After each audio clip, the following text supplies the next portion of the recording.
Halo, ketemu lagi sama Tonan. Menjelang Pilpres tahun 2024 ini, mestinya para capres dan tim sukses mereka siap buat ditelanjangi dan dikuliti kekurangan-kekurangan mereka sama masyarakat dan media.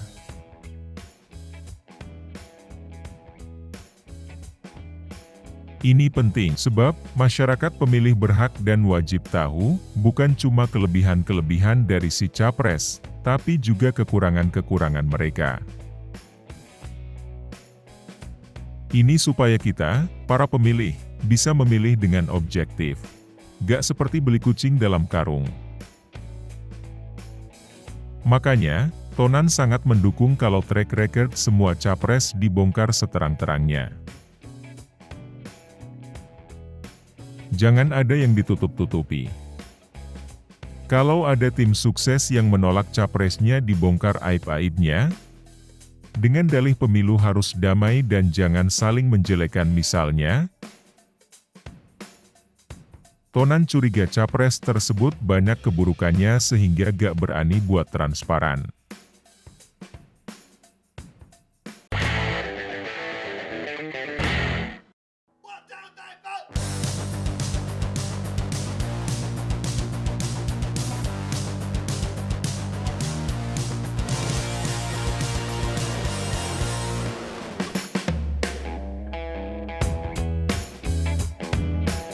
Katanya, menurut sebuah pepatah bijak, pemilihan umum itu bukan buat memilih calon pemimpin yang terbaik.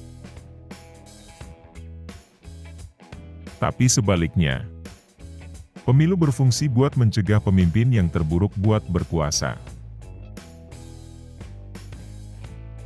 Pemilu adalah memilih pemimpin yang paling sedikit sisi buruk dan dampak buruk yang bisa dia bawa kepada masyarakat.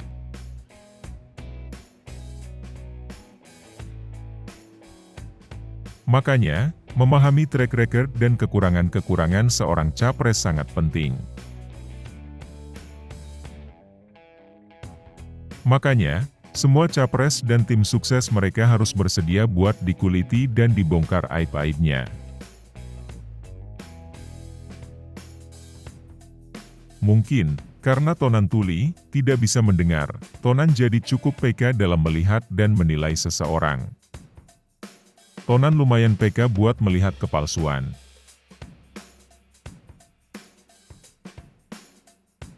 Tonan rajin mengamati, pakai mata, logika dan juga mata hati.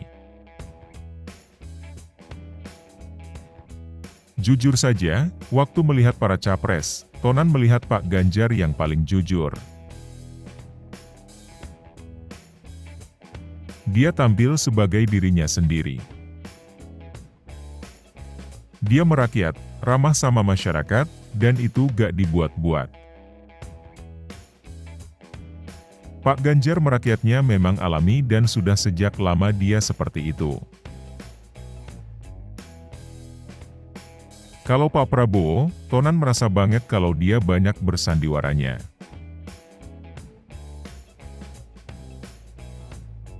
Prabowo seperti memakai topeng. Dia berpura-pura. Dia gak natural. Dia bertemu sama banyak anak muda, tapi jelas sekali kalau dia sama sekali gak paham soal anak muda. Coba perhatiin di media sosial. Video Pak Prabowo pendek-pendek dan sama sekali gak nampilin pembicaraan yang berbobot. Semuanya cuma imaji dan pencitraan saja. Kalau Pak Anies, Tonan melihat dia kaku, mungkin karena dasarnya dia memang seorang akademisi. Dari yang Tonan amati, yang paling kentara coba ditutup-tutupi sama tim suksesnya adalah kondisi fisik Pak Prabowo. Rasanya, kalian semua juga bisa melihat ada masalah soal kondisi fisik Pak Prabowo ini. Tubuhnya gak ideal, kelebihan berat badan. Dari pengamatan Tonan, dia juga sering tampil tidak fit.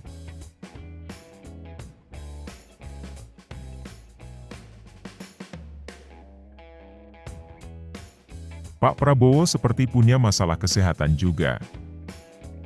Cara jalan Pak Prabowo gak tegak. Cara jalannya aneh. Tentara kalau kaki kirinya sering diseret-seret. Coba kalian perhatikan sendiri.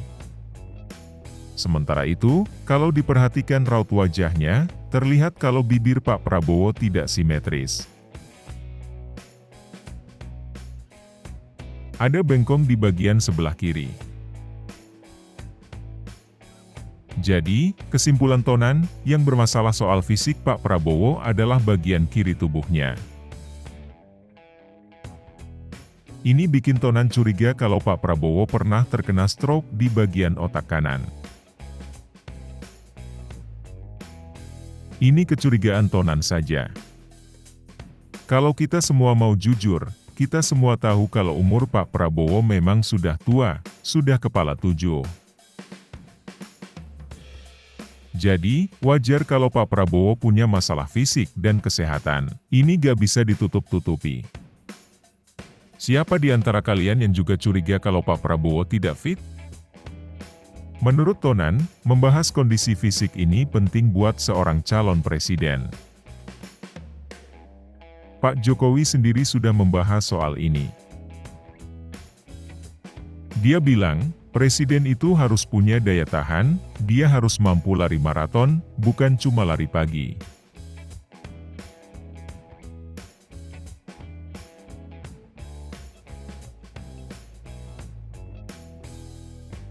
Kerja presiden memang berat. Butuh fisik prima. Mental juga harus baja. Kita sekarang ini udah bisa melihat sendiri gimana Pak Jokowi bekerja keras. Dia rajin belusukan ketemu rakyat. Dia turun langsung ke lapangan buat cek hasil kerja para anak buahnya. Setiap harinya, jadwal kerja Pak Jokowi sangat padat. Nah, pertanyaannya sekarang, apa sanggup orang setua dan dengan kondisi fisik dan kesehatan seperti Pak Prabowo, apa sanggup dia bekerja sekeras Pak Jokowi?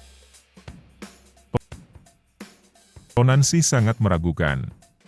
Ingat, Pak Jokowi sendiri pernah mengingatkan kita supaya gak pilih pemimpin yang cuma sanggup kerja di belakang meja saja, yang fisiknya gak prima. Kata Pak Jokowi, pilih pemimpin yang sanggup rajin turun ke bawah, belusukan menyapa rakyat. Itu kata Pak Jokowi. Jadi, kita memang patut mencermati kondisi fisik para capres. Apa mereka sanggup kerja keras seperti Pak Jokowi? Bye.